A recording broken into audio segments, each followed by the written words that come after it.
menoj je Evropski komisar za krizno upravljanje, gospod Janez Lenarčič.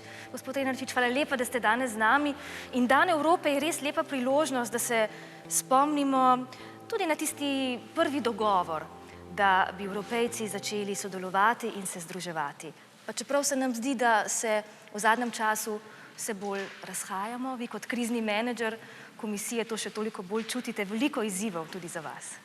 Drži, ampak vsaka kriza je tudi priložnost. In ta kriza, skozi katero gremo zdaj, je priložnost, da se še bolj povežemo in predvsem, da utrdimo solidarnost.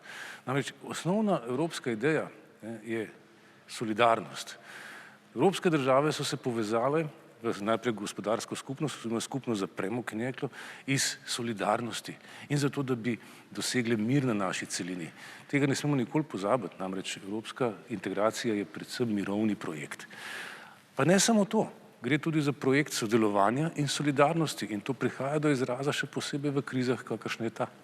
Ja, to okrevanje po pandemiji je tudi ena od prioritet Evropske komisije, ampak to je, kot ste rekli, tudi priložnost, da stvari zastavimo drugače, bolje, morda še bolj prijazno do evropskih državljanov. No, ravno ta instrument za okrevanje in odpornost v višini 750 milijard evrov je nekaj, česar še nikoli ni bilo.